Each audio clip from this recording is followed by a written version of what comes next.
I am Devin Graham, she, her. I'm here in Tallahassee, Florida. I'm with the Humanist of Tallahassee, and I want to thank you all for coming to this very special co-hosted event with us here at the Humanist of Tallahassee, or HOT, as we'd like to call it, as well as the Freethinkers Forum. So on behalf of both HOT and Freethinkers Forum, I'd like to welcome you again.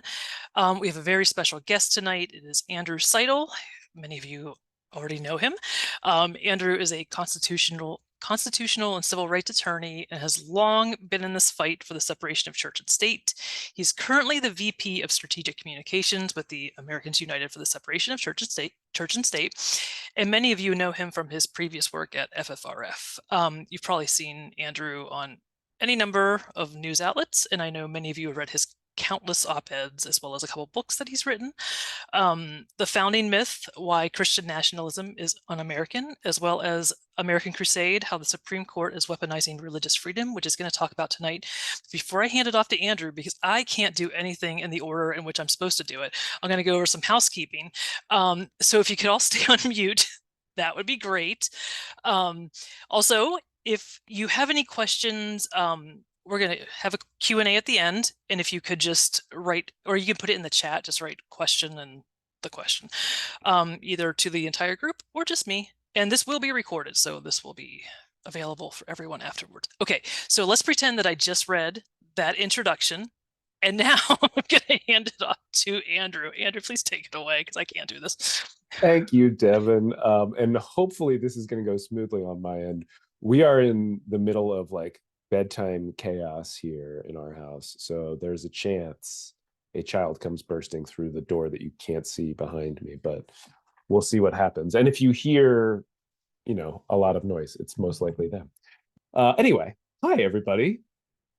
To all the Christian nationalists out there in America, we are not coming for your rights. We're coming for your privilege.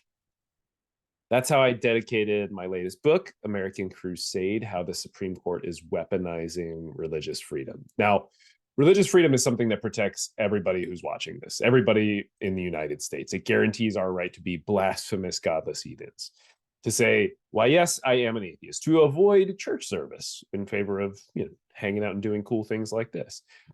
Religious freedom is a protection against government-enforced tithing, for instance. In other words, religious freedom has long been a shield. It's this hallowed protection against government overreach, the minority's protection against the tyranny of the majority. And it's a right that's been guaranteed by a strong separation of church and state. But not anymore. There is a well-funded, powerful network of Christian nationalist organizations and judges. I'm talking about $1 billion shadow network here, that has been working to turn the protection of religious freedom enjoyed by all into a weapon of supremacy and privilege for the few. And thanks to the packed, captured Supreme Court, they are winning case after case. And now, religious freedom is the tool, the weapon of Christian privilege, of Christian supremacy. So the Shadow Network is waging a crusade to weaponize religious freedom. And this is a war of conquest, not of land. The Crusaders are looking to conquer our Constitution and remake it in their image. America was not in any sense founded on the Christian religion. We are not a Christian nation, but they want to make us so. And the weapon they have forged to bring about this constitutional apocalypse is religious freedom. Now, like Sauron in the Ring and Voldemort in the Elder Wand and Thanos in the Infinity Stones, they're seeking a weapon of power. But before we dive deeper into that, I want to ask why. Why are they so scared? Why are they after this weapon? Really, why are they so scared? Because they are. And the answer is because of you. Because the nuns are on the rise. Because Americans are leaving religion behind. Because we elected our first Black president and we have a Black female vice president. Because of marriage equality. Because every day we are closer to racial and gender and LGBTQ equality. More specifically, because they are so accustomed to seeing a narrow world that reflects only their straight, white, conservative Christian patriarchy, that the existence, let alone the equality of other people, of anybody else, feels like a threat to them. So why the crusade? Why are the Christian nationalists seeking this weapon? It is largely a backlash against equality realized. conservative white Christian American status as the dominant group in our society is threatened. It's waning. It's gone, really. And it has been for some time. They're losing the culture wars, which I think is a really silly phrase that we should retire. It's often meant to mask attacks on human rights. Their benighted ideas and ideology are truly unpopular. They're losing the privilege and the deference they believe they're due. And we know that when a dominant group or a caste in a society feels its status threatened, that it reacts, or better yet, it overreacts by seeking a way to retain that status. That's why they're turning to Christian nationalism. That's why they're turning to violent insurrection. That's why they're tearing down democratic norms, turning to these so-called strongmen like you have down there in Florida. That's why they're seeking this weapon, equality. And we've actually got some really interesting data on this, some studies that show that they conflate demographic loss, so changing demographics, and they're losing their share of their population, right, with a threat to their freedom, specifically to their religious freedom. So that tells us that they fundamentally misunderstand religious liberty as privilege. But we know, of course, that even when it means the erosion of privilege, equality is not discrimination. And we're not actually expanding rights or giving new rights. We are recognizing rights that have always existed under the law but were never enforced. We are affirming the humanity of our brothers and sisters and siblings and admitting that we've been wrong. So as we are realizing the aspirational values implicit in we the people and equal justice under law and these other founding maxims, as we recognize that humans are human and worthy of rights, conservative white Christian America is dying a slow demographic death and rebelling. They are raging against the dying of their privilege. And so they declared war. And the Crusade is a quest to find a weapon that will win them this war, a weapon for regaining that once dominant group's status. And so when I say they are weaponizing religious freedom, this is not a frightful turn of phrase. I mean precisely that. I mean, in case after case, they are litigating the legal meaning of religious freedom as a constitutional right, and in the process, redefining it. They are perverting the meaning. So the Crusaders' religious freedom challenges are superficially about Christian crosses and veterans, or playgrounds and kids with skinned knees, or private school vouchers, or bakeries and website designers and gay weddings, or coaches that just want to pray.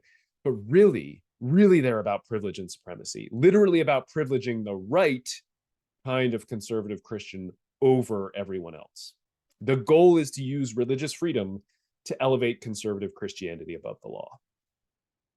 So that is the story that I tell in American Crusade, the story of this decades-long campaign to forge this weapon. And I genuinely do not think you can understand what is happening in this country without understanding this attack. And, as Devin kind of alluded to in the intro, and as many of you probably already know, I have lived these cases. This fight has been my whole career. I've litigated some of them. I've briefed others. I've been on the front lines defending our country from this assault. So American Crusade tells the true stories behind each of these Supreme Court cases. And I promise you, whatever you think you know about what happened in these cases, that there is so much more to the tale. The legal media prizes balance over truth, and it treats all players, including the Crusaders, as genuine and honest and fair-minded, but the Crusaders are none of those things. So American Crusade doesn't do what a lot of popular law books do, which is just repeat the facts as stated by the Supreme Court. Because on these issues, the justices themselves manipulate the facts and the law to reach a desired outcome. Recently, in the case of the public school coach that was imposing prayer on students, on other people's children after games, the justices actually adopted what lower court judges warned was a, quote, deceitful narrative of the case. So in American Crusade, I dug deeper. I actually interviewed the people involved in these cases. I scoured dusty archives and other records and video and audio so that I could tell you what really happened so that you could learn the truth. And it's important to understand that it's not just the facts. The law itself can be manipulated too. And that's especially true of judges. And I think that, I'm going to say something bad about lawyers, everybody, so stick with me here. I think that sometimes we legal professionals can get buried under legalese and civil procedure and judicial philosophies and levels of scrutiny and precedent. And I think sometimes we hide behind them. And often it is better to just shed those trappings and look at the core of a case, to get back to basics, to cut through all of the bullshit that lawyers and judges build up around our profession, right? The jargon and the case names and even the legal tests. So I wrote American Crusade so that everybody can understand the threat that we face and see just how radical and dangerous these crusaders and these Supreme Court opinions truly are. Because when you cut through all of that prattle and piffle, a simple truth becomes fairly obvious. The questions presented when religion and the law collide aren't all that hard. The religious freedom cases this court has been deciding are actually pretty easy to solve.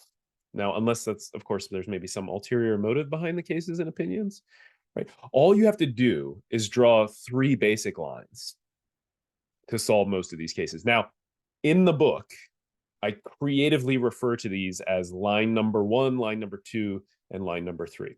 Okay, I know everybody. Try to keep up with me here. I know this is tough stuff, but this is also what I mean about shunning jargon, right? So the first line is we distinguish between action and belief. Your right to believe is absolute, but your right to act on that belief is not. And I opened the book with several stories about drivers actually letting Jesus take the wheel, right? Like letting go of their car, control of their car, so that Jesus can take control. Now, they are free to believe that Jesus is a backseat driver. Fine. But the civil law can step in and say, you don't get to act on that belief. It can fine them, it can take away their license, maybe even send them to prison. Belief is unlimited, but action is limited. And that brings us to the second line. Okay, then when is it permissible for the government to step in? And the answer here is also simple. It's where the rights of other people begin. Everybody's heard that your right to swing your fist ends at the other person's nose. Well, your right to swing your religion ends where the rights of other people begin. Your right to exercise your religion ends where other people's rights begin. Religion is not a license to harm others or infringe their rights in any way. Now, line number 3, I also happen to think is pretty easy too. It is the line between state and church. Our government has no religion to exercise, nor may government officials abuse government power and resources to promote their personal religion. Like, just as a for instance, a coach at a public high school, say. I am getting over a vicious cold that my children bequeathed to me over the weekend. Apologies for needing to take all these drinks here. But those 3 basic lines make the questions that are posed in these religious freedom cases pretty easy to answer. So let me ask you some of these questions. And as I ask you these questions, think about them. Think about the answers.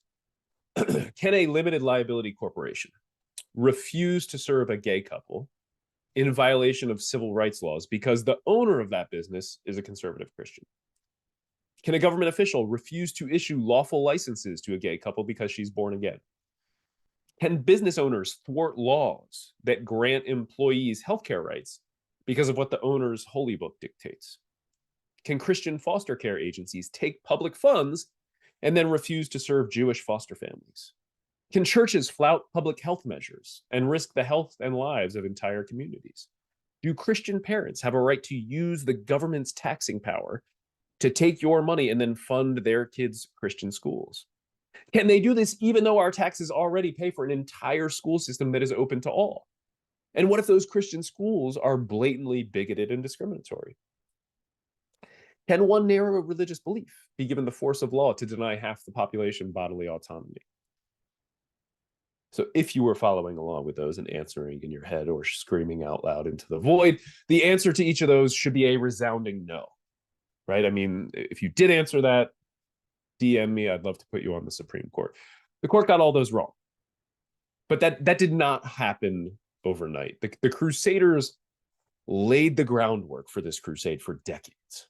Really, It began after Brown versus Board of Education, with the rise of the religious right and the moral majority and school vouchers, and choosing abortion as their wedge issue to avoid sounding like the racists they were.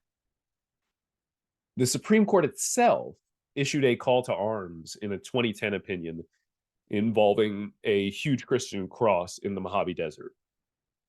And that opinion really signaled the start of the crusade for the court, the push to warp that legal definition of religious freedom. And the Crusaders, the legal groups that make up this billion-dollar shadow network, groups like Alliance Defending Freedom and the American Center for Law and Justice and the Becket Fund for Religious Liberty and Liberty Council and First Liberty Institute, the Orwellian word salad, right? They heard the call to arms in that opinion, which I detail in American Crusade, and the floodgates just opened. They filed lawsuit after lawsuit. They stoked that fear of status loss, and they raised billions. The Crusaders set these cases up, and the conservative justices on the court knock them down. And that process accelerated once Donald Trump took over. And it really does begin to look a lot like collusion, especially when we find out that these same groups and donors are wining and dining justices on private super yachts and on private jets and on island hopping vacations, none of which are disclosed, right? The word for that is maybe corruption. Now, because the conservative justices on our Supreme Court are not impartial jurists, carefully working to determine the meaning of a constitutional provision without bias, right? The Crusaders didn't pack the court to put impartial jurists on the bench. They packed the court with Crusaders. And we got to spend just a few minutes on how they did that. So Leonard Leo, you've probably heard that name by now, is universally recognized as the man who orchestrated the hostile takeover of the Supreme Court. And I talked to a former employee of Leo's who described his mission like this. Quote, Leo figured out 20 years ago that conservatives had lost the culture war. Abortion, gay rights, contraception, conservatives didn't have a chance if public opinion prevailed. So they needed to stack the courts. Conservatives didn't have a chance if public opinion prevailed, so they needed to stack the courts. And that's what they did. And just notice the anti-democratic admission and goal inherent in that quote, right? If they don't stack the court, the majority will rule. Democracy would work. And this goes right back to our why, right? That why I spent so much time on that at the beginning, to that rising equality and the waning supremacy that motivates this crusade. And overall, we know of at least $540 million, more than $500 million that Leo's groups spent packing the court from 2014 to 2020. And you simply do not spend $500 million to get an impartial court, right? They bought a court. Now, Leo's job has been described as the, quote, monitor of the nominee's ideological purity. A monitor of the nominee's ideological purity. We're talking about the judicial nominees. We're talking about judges on the Supreme Court here. All told, Leo is responsible for the confirmation of Roberts, Alito, Gorsuch, Kavanaugh, and Barrett. Thomas is actually an old friend of Leo's. All six of them are or were members of the Federalist Society. There's actually recent video that came out right as American Crusade was going to press of Thomas and Leo on stage at a FedSoc, Federalist Society event in Texas. And Thomas is joking about how Leo's the third most powerful man in America. Right, so that is 6 votes on the Supreme Court. And Leo personally chose 5 of them for their ideology. And it's a crusader ideology. And this worked. The ploy to capture the courts worked. And I've actually got the numbers, the data to prove it. There have been a couple of studies that have crunched these numbers, and it's important to note that the studies don't cover the 2 most recent terms that concluded, which had huge wins for the Crusaders during those 2 terms. So the numbers are actually now more dramatic than what I'm about to tell you. But before the courts were packed, the courts ruled in favor of religion about half the time. And that's kind of what you'd expect, right? You'd expect, just if you were going to guess, like 50-50, you get a coin toss. But under Roberts, one study found that that win rate jumps to 81%. And importantly, this is not a pro-religion shift, but a pro-Christian shift. In the early courts, mainstream Christianity was favored about 44% of the time. Under Roberts, that number nearly doubles, and it goes up to 85%. And again, the numbers are worse now. Religious freedom has become a weapon of Christian privilege. American Crusade puts a face on those numbers, and it proves that the new guiding principle of this Supreme Court is not the Constitution or the law, but simply this: Christianity wins. Christianity wins. So that's awful. But despite everything, I do have hope. I truly do. And the wellspring of my hope is this basic definitional truth. Their power-hungry aggression is growing our movement. Their power-hungry aggression is growing our movement. So their wins in the abortion case, in the 303 creative case, which said that you can discriminate against LGBTQ people, in the case of the coach imposing his prayer on other people's children, right? In all of the cases that I detail in American Crusade, in the cases they're deciding this term, their wins swell our ranks. Okay, so remember the why. The whole reason for this crusade in the first place is demographics. White Christian nationalists are working to privilege the chosen few. So every legislative and legal victory that they notch alienates more people. It wakes more people up to the danger. It drives more people away from their ideology. They are creating a feedback loop. Their power-hungry aggression is growing our movement. There's actually some really fascinating numbers, too, about people leaving religion for this that we've just seen in the past couple of weeks for very similar reasons, right? They are crusading because we are working to meet those unmet promises in the US Constitution. The simple idea that we the people means everyone, means all the people. And as we continue to march toward that progress, Christian nationalists are fighting ever harder against it. They are not going to go gently. They are going to rage against the dying of their privilege. But in the end, we will win because they fight only for themselves. And where they are selfish, we can be selfless. They want supremacy, we want equality. And that's why in the end, I do believe we will triumph. Not because our principle is inherently better than theirs, though it definitely is, but because the math is on our side. We have the numbers. That's what they're fighting. They're fighting math. That's what they're raging against. And you can rage, but you can't really fight math. And so I have hope. But let me temper that hope with a quick word of caution. American Crusade offers more concrete solutions to what we are facing, but none of them are quick or easy. None of them are fast. The Crusaders played a long game, and they captured the highest court, and those justices are drunk with power. We have to expect a long fight to win and then to heal the damage that they're causing. And we really have to shatter, as a group, the myth that the judicial system is going to fix this for us, right? That there's a silver bullet for our side. And I say this as a lawyer, that there is some creative legal strategy that we can come up with that is going to win this fight for us. No. The way that we win this is by organizing and messaging and building power and fighting to realize those aspirational ideals of freedom and equality and democracy. So that is the work that I do every day at Americans United for Separation of Church and State.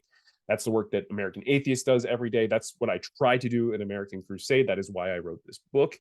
And my voice is about to give out, so I am going to pause there so that we can start to do the questions, which is always the fun part of any of these talks anyway. Thank you. All right. Thank you so much, Andrew. I know that this is for Free Thinkers Forum. It's usually a discussion where people unmute, and I'm okay with that if you raise your hand to ask your question. Here, let me hold on 1 second. All right. Okay, Remco, if you could unmute yourself and ask away. Oh, I can't unmute you. Okay, I couldn't unmute. You had us There we all go. muted. Okay. Well, great introduction. A topic that I wasn't particularly so interested in. I'm down under, I and gathered. I have a lot of cousins in America, and I watch it with great interest. Man, And I've done a how lot of thinking about it. And I've heard Andrew, and he's obviously put a lot of time and effort into it. But I have to suggest something. Are you guys missing the point? Would you be open to an alternative suggestion? I have in mind this man. His name was Baruch Spinoza. He was a philosopher. He lived in the yeah. 1600s Of- and is seen as one of the. we know Baruch Spinoza. Of course we know Okay, may I Spinoza. continue? Yeah, May of I continue? course. Yeah, of Okay, I course. don't know. All right, forgive me, Yeah, but let me yeah, just say no. this.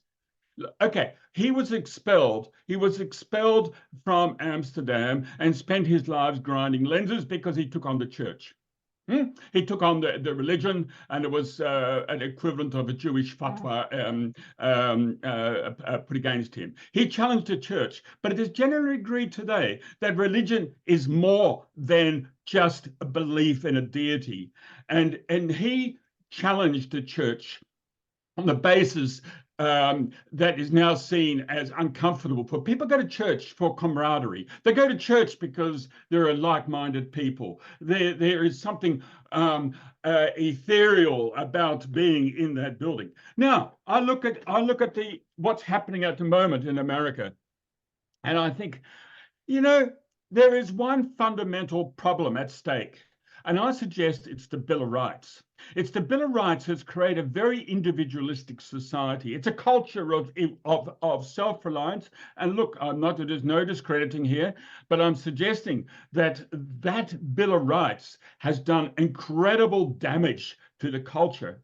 And as a result of that, just stay with me on this argument, because I do come to a particular point here. I did a presentation through the Free Thinkers Group in New York on the Second Reformation. And is that in 1517, you had Martin Luther tapping his 95 Theses, and for 150 years afterwards, there was incredible turmoil until the baton was handed over from the church to the state. And the state became the dominant entity in Europe. But I would suggest that has not happened in America. You haven't handed over the baton. You haven't handed over the baton because you're a country of individualists. And so, I look at nationalism today like religion. When I first went to America when I was 25, I asked somebody and I said, is there a public holiday today? And he said, no, why? I said, look at all those flags. I was blown away by the extent of flag. So I'm going to I'm going to suggest that the Bill of Rights has created an individualistic society, and there's an opening, whether to be a nationalist, to be a MAGA fan or whatever, to be in the group and have some community spirit, or go to church and have some community spirit and bonding. So if you're going to take a side and point the finger at religion, or if you're going to point a finger at the nationalism, take your pick. Either way, you're dealing with something very fundamental. That we're basically human. We're basically creatures of mutual support. And I think the reasoning, and I'm concluding with this. And listen, I'm not a sociologist. I'm just a retired engineer, but I've been watching this for some time, and I'm thinking, hey, you guys are missing the point. There is the Bill of Rights, and that must go. You had 900,000 people die from COVID unnecessarily. I worked it out once, and I was delighted to read a couple of months later that same number bandied as a result of people saying, it is my right. It is my right not to wear a mask. It's become too individualistic, and you're creating an opening for either religion or for nationalism. And so I'm trying to presenting a case, and this is my concluding remark, that you're taking a case of binary antagonism, whereas there's something else deeper down at work. And I got a sense of it at the Burning Man, but look, I've talked too much already. Anyway, that's a viewpoint. Well, there's so much to unpack there. I'll start by saying a couple things. One, I'll start by saying the COVID fight is particularly fascinating, and in the context of weaponizing religious freedom is highly instructive, because initially the way that our Supreme Court analyzed rights during the pandemic was that you do not have an individual right to risk the health and safety and lives of everybody else in the community. And in fact, that had been our understanding of American law for more than a century. That changed when Trump put Amy Coney Barrett onto the court in the middle of the election. So I've got a chapter on that, and it really is instructive to what is happening and what we're facing. And I mean, you're is it Remco? Is that how you say your name? Remco? So Remco, you're in decent company. You know, there were a lot of founders, framers of our Constitution, who thought we should not have a Bill of Rights, because once you start enumerating rights, once you start listing them out, then everybody tends to focus on those to the exclusion of others. And if you go read the Ninth Amendment, you can see the framers trying to deal with that fear. But there were a lot of them who did not want to have a Bill of Rights for that very reason. There were enough of them that got together and essentially, I think I would say it was effectively a political protest at the time, where they said, we're not going to ratify the Constitution unless you all promise to put a Bill of Rights onto it later. So that's what became our first 10 amendments to the Constitution. But the thing that's fascinating to me, and where I think you and I agree, is that often and you can really see the point you're trying to make in the separation of church and state. So when we litigate church-state separation cases, we always point to the first clause of the First Amendment. So the First Amendment says, Congress shall make no law respecting an establishment of religion or prohibiting the free exercise thereof. And then it goes on to do 4 other rights. So that first clause is what we call the Establishment Clause. And that second clause is the Free Exercise Clause.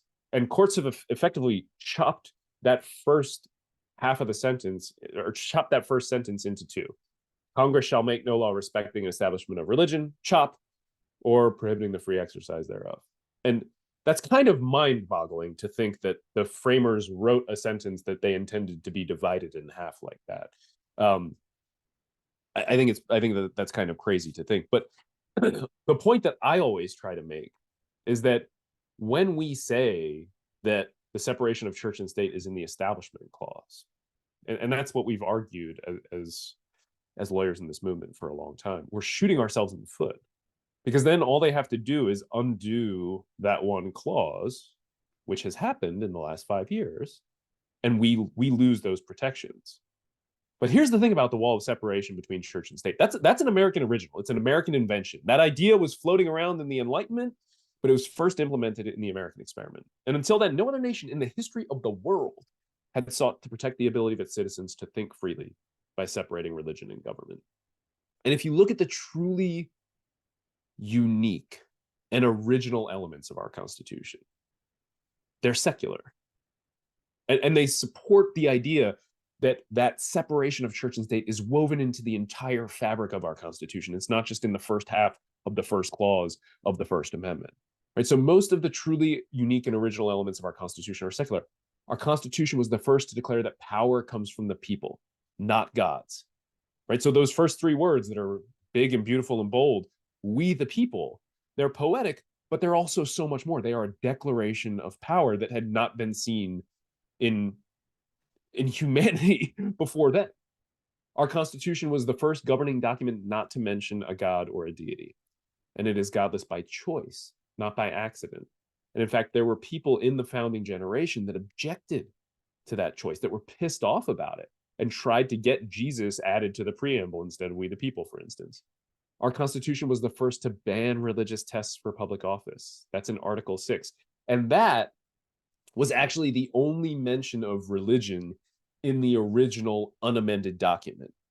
And that religious test ban includes some of the most clear and emphatic language in a document that's often deliberately vague, right? Like if you think back to your high school civics classes, right?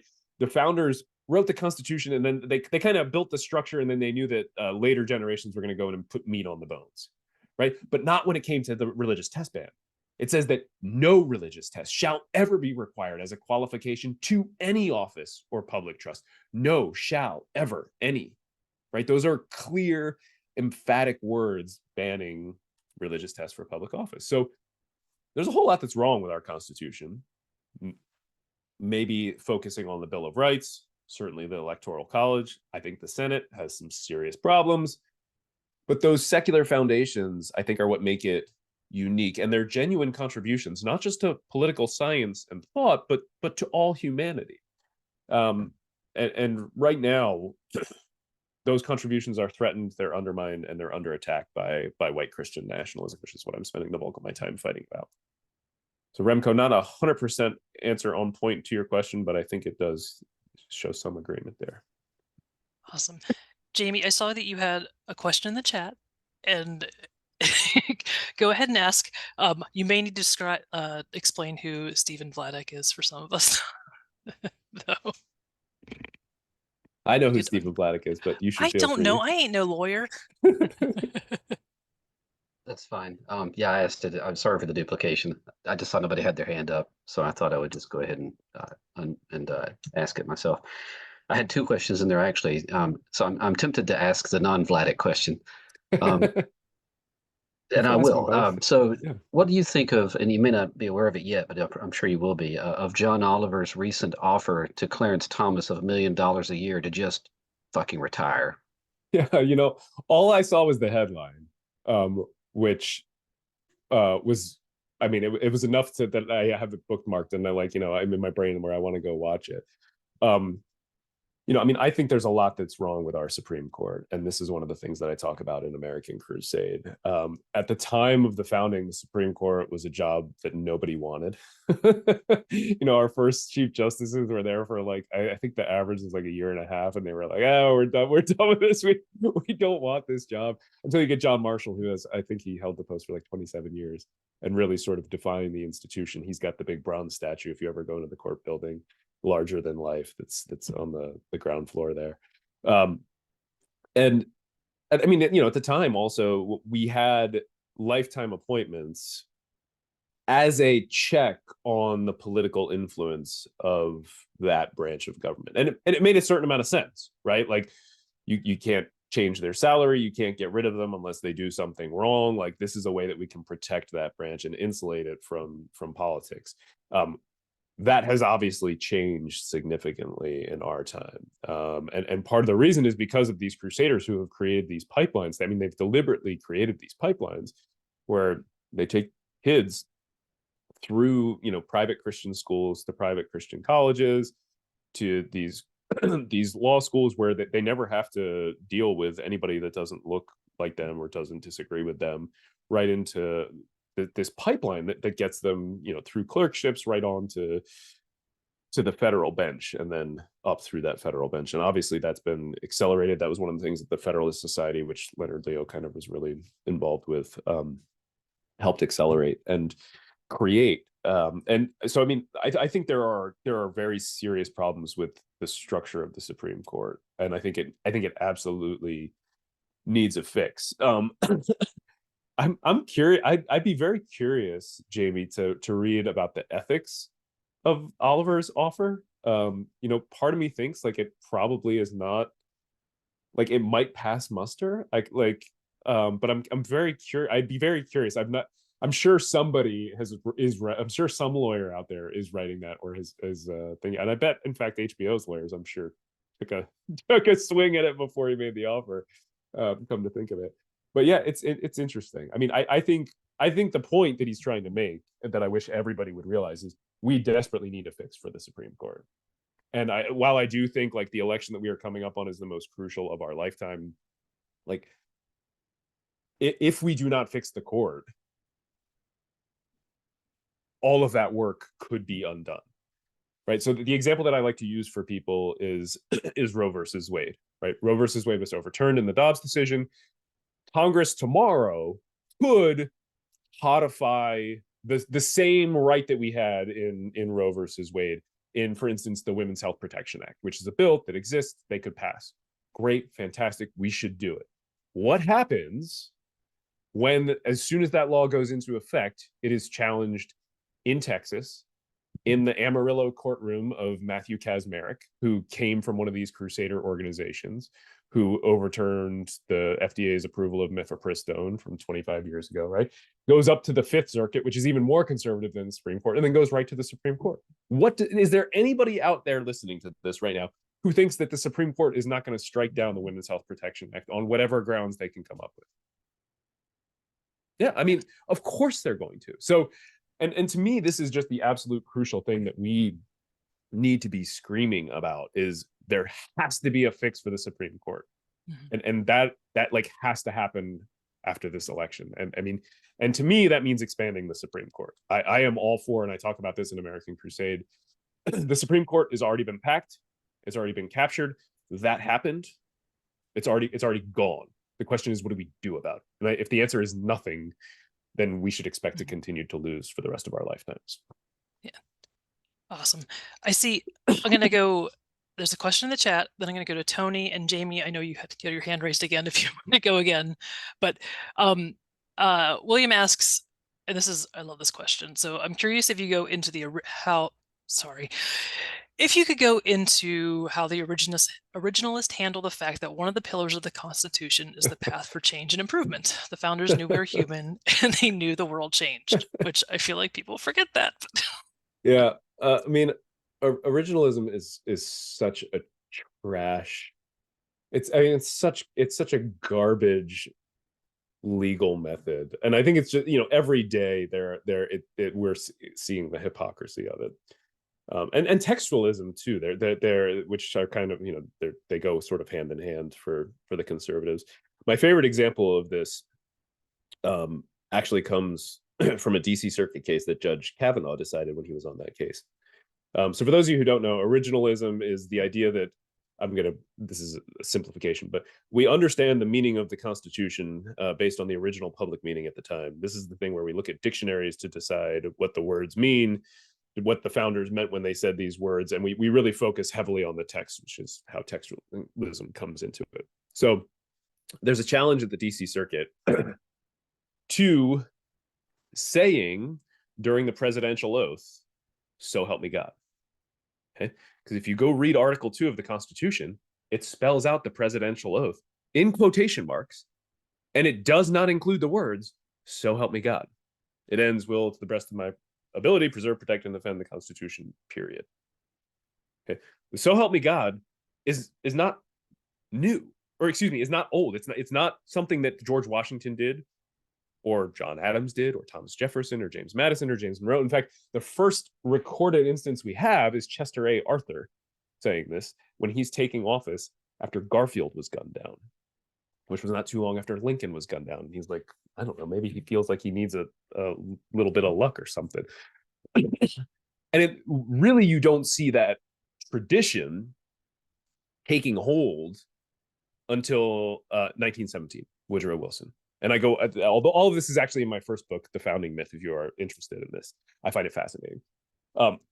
So not something the founders wanted, not something they included. And in fact, the first law that Congress ever passed, the US Congress ever passed, was a law for their oaths. And the oath in the draft included the words, "So help me God," and by the final wording did not include it. They took it out.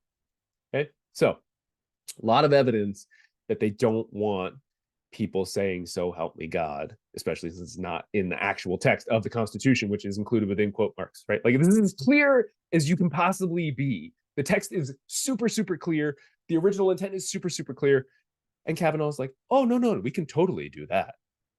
That's fine." It's just like it's originalist and textualist when it's convenient for them. I mean, the analogy to religion and conservative religion and the convenience of biblical literalism, to me is so strong. And I actually wrote about this. I honestly don't remember where it is, unfortunately. Maybe you find it if you Google Kavanaugh, Seidel, originalism, literalism. I'll see if I can find it and share it with Devin. Maybe she can send it around to y'all. But yeah, it's just a trash method for imposing conservative ideology on the country. Anyway, end of rant. All right, Tony, you're up.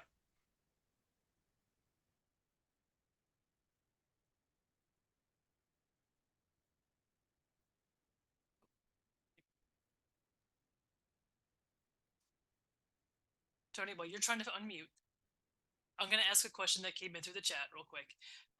So where do you think progressive Christians lie in this? Like, are they our allies? I know you work for Americans United for the Separation of Church and State, which is not an atheist organization, but like, are they our allies in this, or where do they stand? Or I think we need them to be our allies in this fight. I mean, the reality is that we don't have the numbers on our own. Like we have to partner with anybody who is like-minded on this. So I don't know how many people out there know Chrissy Stroop. That name ring a bell for anybody? Chrissy Stroop is a writer. She's a journalist, a friend of mine. She does some really, really phenomenal work. And she said something once that really struck home for me on this point. She said that shared values matter more than shared beliefs. And I'm at the point where I really agree with that. And, you know, I mean, I'm at the point where I would rather have a drink and a chat and split some guacamole with a group of Christians who value anti-racism and social justice than with a group of anti-equality atheists. Now, there aren't many of those out there, but they do exist, and they're loud. And part of the reason for that is that I think shared values matter far more when we as a nation face an existential threat like white Christian nationalism. This, of course, Christianity is a spectrum, just like non-belief is a spectrum. You know, there are some great groups out there. Christians Against Christian Nationalism is one that comes to mind. The Baptist Joint Committee for Religious Freedom.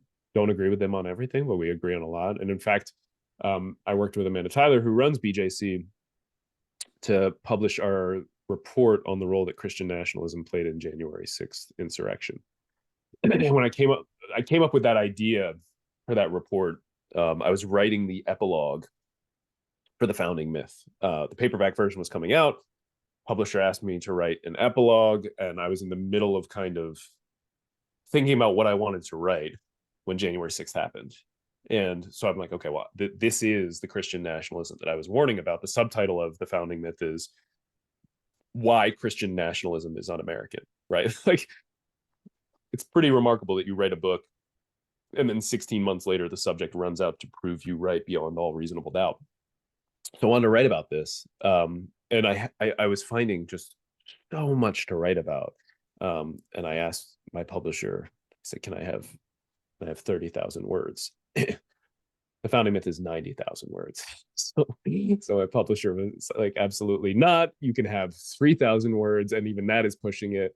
So I had all this research that had piled up, and I wanted to do something with it. And so I called Amanda, and I was talking with her about it, and we came up with the idea of putting out this report jointly. And now I could have done that. I was with FFRF at the time. I could have done that on my own, right? I could have done that with just FFRF, but doing it with Christians who stand against Christian nationalism had a much bigger impact. I mean, it got taken much more seriously than it would have otherwise. And, you know, I mean, look, our country's on fire. Our democracy isn't slipping away. It's being stolen. The republic is being strangled. And those of us who share values like equality and justice and truth and fairness, we have to come together to stop that arsonist and that thief and that murderer. And that means fighting Christian nationalism. Now, I believe that means fighting for an America where the separation of church and state is not just absolute, but valued. So if people value that, like I will stand alongside them and fight. And then when we have done that, and when we live in a country where all the nonprofits that Devin and I support and that you support and that we, you know, are all of a sudden unnecessary, then I'll get into those deep, fascinating conversations with them about God and nature of the universe and why we're all here, and then disagree with them about those things and show them that they're wrong. You know, right at this moment, we're fighting a movement that would, if it were given power, make those conversations impossible. right? Like it would those conversations would not be possible if that movement truly seizes power. And that's what we're fighting against. Awesome. I will say, like, Christians, some of the Christians here are our best allies in the state legislature right now. There's a bill that's going to be passed that's going to require school chaplains to be instituted into every school district in the state of Florida. And it is the first time I've ever been in a committee room where I am surrounded by Christians in their stoles and their robes, and they are fighting against this. And it's actually a thing to behold, and I'm loving it. But it is. it's possible. Another example is, Americans United is suing in Missouri about that state's abortion ban. And that the state legislature actually wrote into the abortion ban, Almighty God is the author of life. And when they were passing it, they said things like, being from the biblical side of it, and as a Catholic, my God does this, and Psalms 119 says this, and our God doesn't give us a choice, right? They admitted, they said the quiet part out loud. They admitted they were imposing their conservative Christian beliefs on everybody. And we brought that lawsuit with 14 different clergy people from 7 different denominations. And that just puts a whole other flavor on that lawsuit for any judge that is deciding it. And it makes a big difference. So, I mean, absolutely, we need to be building those alliances where we can, if we want to win, if we're interested in winning. Yeah. Tony, you are up. I believe you're off mute now. All right. Hi, Tony. Thank you. I finally figured out how to get the mute off. I'm glad to hear you. First of all, I want to thank you very much for writing that book, Founding Fathers. I've used it a number of times, and I've read it, obviously, quite enjoyed it. And it's really been very helpful. Thank you so much, Tony. And looking at the Article 3 of the Constitution, I don't find any wording in there that says lifelong. That it I believe historically there have been a number of judges and from the Supreme Court that have been taken away because they committed some certain crimes. That's one thing. The other thing I wanted to comment on was Jamie's follow up on Jamie's the John Oliver broadcast this past Sunday. John Oliver spent there's one reason why John Oliver wins all the Emmys every year. And it's because he does this kind of crazy stuff. The week before, he did something with Walt Disney. But anyway, to get back to this one, he spent almost the entire hour chastising the court, really, for allowing Thomas all this corruption that he's obviously committed. And I wonder, first of all, the offer is valid for 30 days. So Thomas has 30 days to take up this offer. But secondly, I was curious, and I wonder if you had any opinion on how this is going to affect Roberts, because he has been coming under a lot of strain, a lot of attacks on how the Supreme Court has been acting. And this shines a huge blight on the corruption that's going on. And I wonder if that's going to have it, because this thing has gone viral. And I'm just curious, what do you think about it? Yeah, good questions. So let's do Article 3 first. So the phrase in Article 3 is during good behavior. Right. That's the phrase. And so that has been interpreted to mean that judges retain their seats for life unless they are impeached. Now, who is in charge of interpreting that language? The justices themselves. Yeah. So now, okay, well then let's impeach him. Okay. I sympathize with that. And in fact, I'm going to owe Catherine Stewart money. We made a bet back in 2019 with Kavanaugh that I have lost. Anyway, think about how much political capital they spent to capture the court.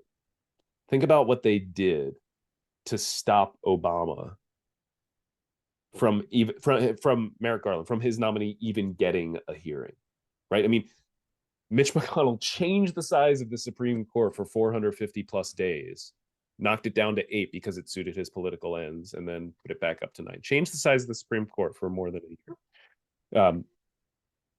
Then think of what they did for Kavanaugh, right? jamming him through in the midst of all of these very credible allegations, to get him on the court. And then think of what they did with Coney Barrett. Like, as you know, millions of people had voted in this election, in the middle of a pandemic, and still doing everything there is no world in which they vote to impeach any one of them, no matter how bad their conduct. And that's in a world where impeachment is a legitimate check on power, which I think we have found is not the case, right? I mean, Donald Trump 100% committed an insurrection and was not impeached as a result of it. Like, I mean, there's no argument to be made, no serious argument to be made there.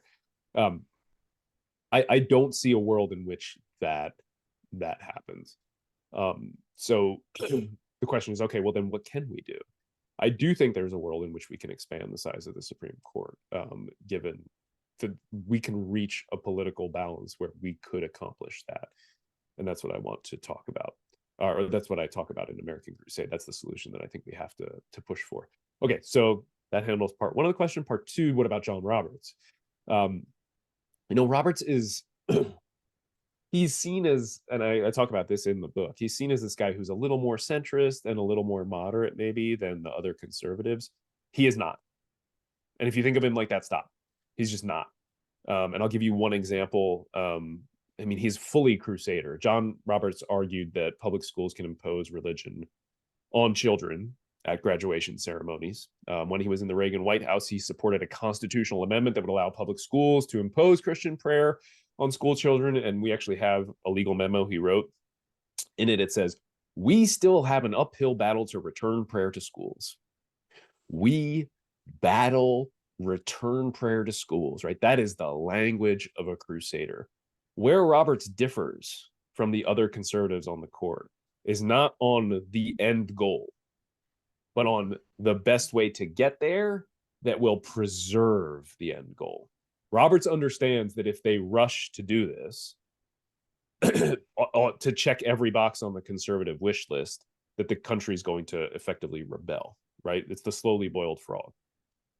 Roberts understands that if they do things at the pace that Thomas and Alito want to do them, there is going to be a check.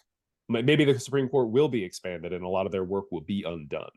So to preserve the end result, Roberts wants slower incremental change. He wants to slowly boil the American people, whereas Thomas and Alito just want to crank it up to 11 and be done. Does that make sense? Yeah. Sabrina, I think you had a question. You put your hand down. I don't know if you're still here. If not,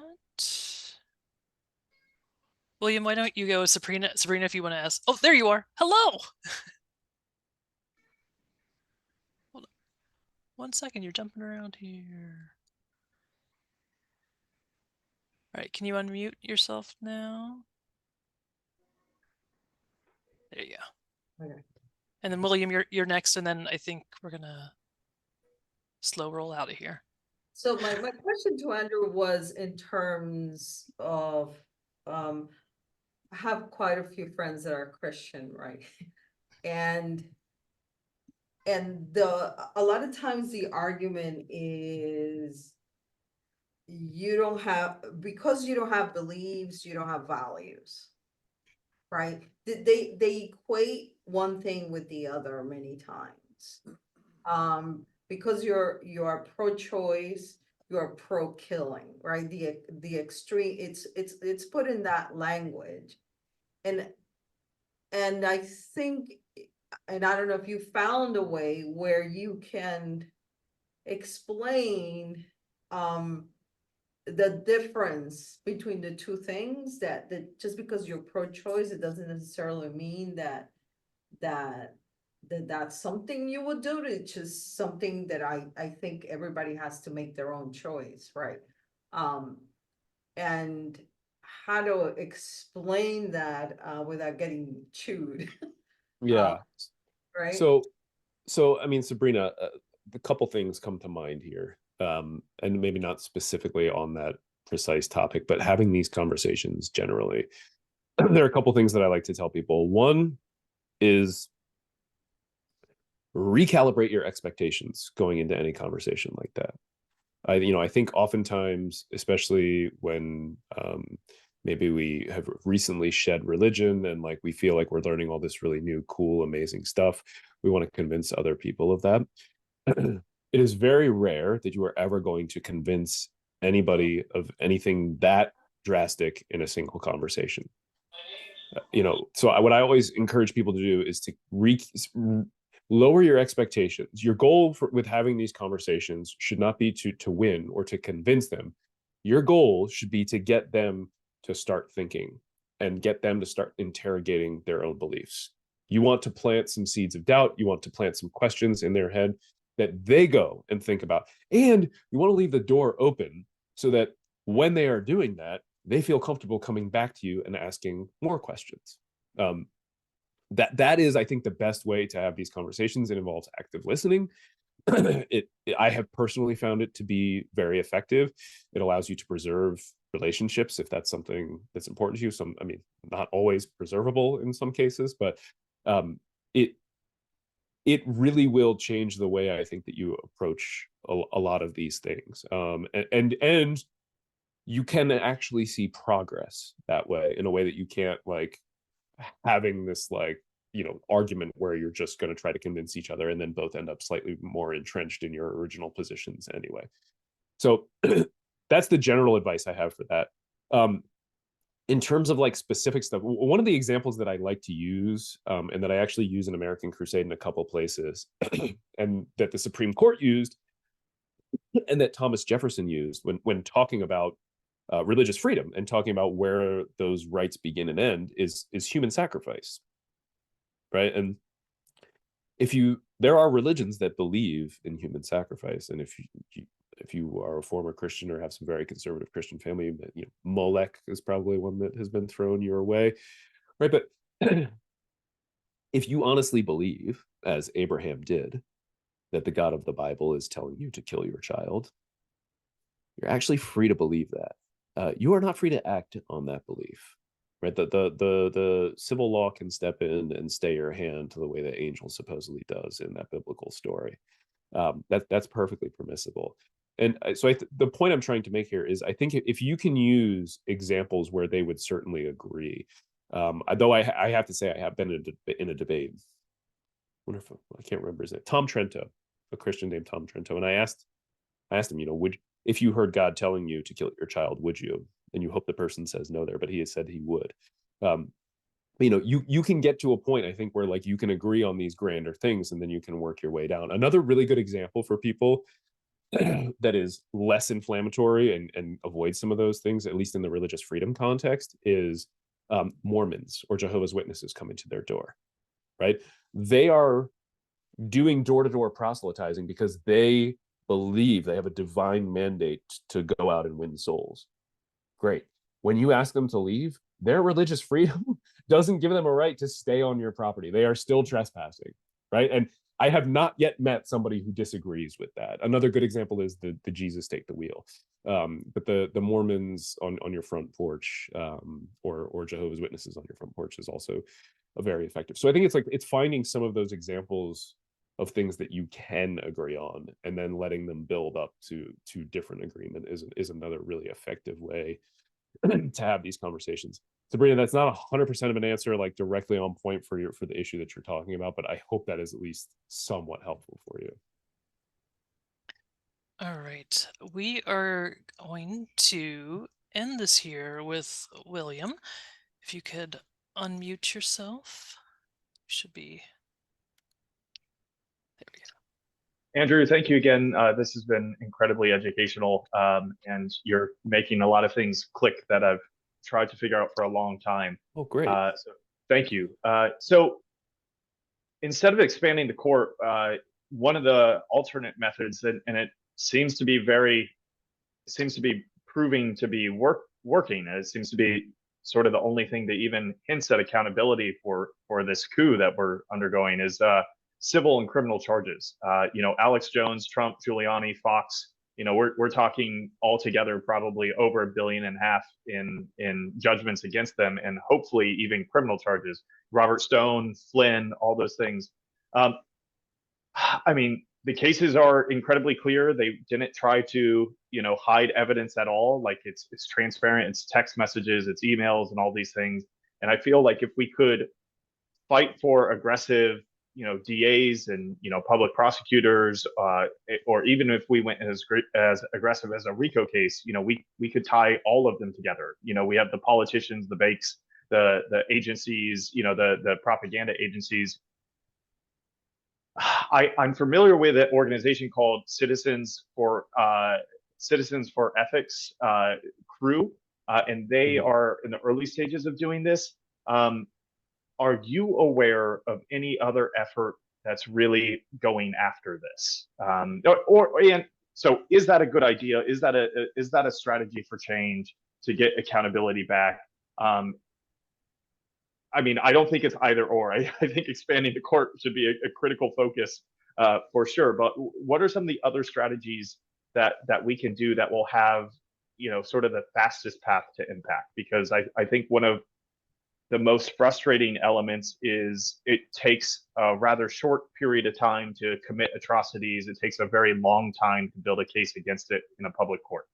Yeah, you're very, very right, and that's well said on that final point. I mean, this is sort of what I was getting at with tempering that hope with the word of caution that I offer at the end, because while they have done massive damage in a short period of time, the Crusaders really did play a long game. I mean, we're talking 40 years, really.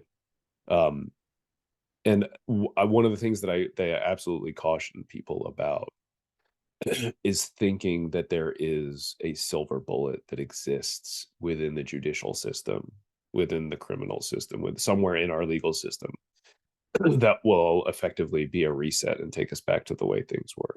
That it does not exist. And I think when we put our hopes and our efforts into that, we are doing that at the expense of the hard grinding work of organizing and messaging in ways that build power.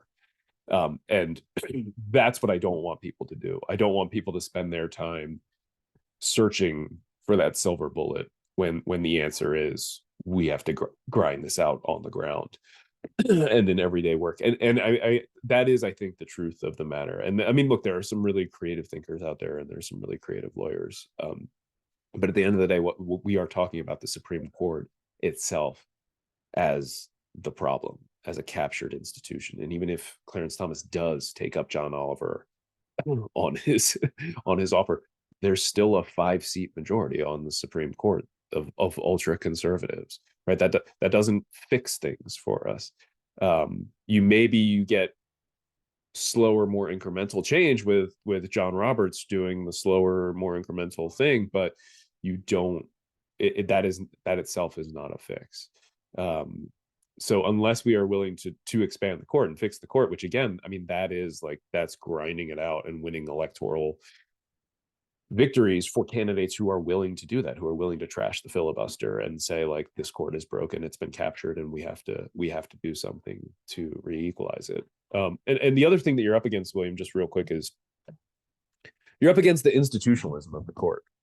And every lawyer that I know, and every law school professor that I had, and that I know, and that I write books with, there is a reverence that we are taught for the Supreme Court, and getting like some very progressive, smart, liberal lawyers to realize the problem that we face with this Supreme Court is difficult, because we have been taught and told that the institution itself is above reproach. And to a certain extent, I understand that, but that's exactly why we need to do this, because the institution has been captured, it's been tainted. And if you care about the institutional integrity of the court, that means doing something to fix it. So that's my pitch on that front. But yeah. Anyway, and you can hear the chaos, I think, exploding behind me. Yeah, I was gonna say your voice is about to explode as well. So sorry, Lance, we're gonna have to cut this short tonight. Feel free to find me yes. on social media and ask questions, and definitely pick up the book. There's a lot of questions that are answered in there. And if you want to see me in person or virtually, you can come to this awesome thing and register at thesrf.org. Devin's going to be there. I'll be there. So excited. Doing an awesome panel. We'll see about that. Yeah, so where can we buy your book, Andrew? Go to your local library, which my publisher loves when I say, and support your local library. If you would like to buy it, which I would certainly appreciate, I recommend bookshop.org, which is a way that you can support your local bookstores and still have the convenience of buying online. I have a bookshop.org link I can share with you, but I have like a Christian nationalist reading list on there. I have a books about writing reading list. I have all kinds of fun stuff. I love that site and highly recommend it for folks if you're not familiar with it. Go play around. It's cool. If you share that with me, I can send that out with the follow-up email. I will do that. So I want to thank American Atheist for hosting this.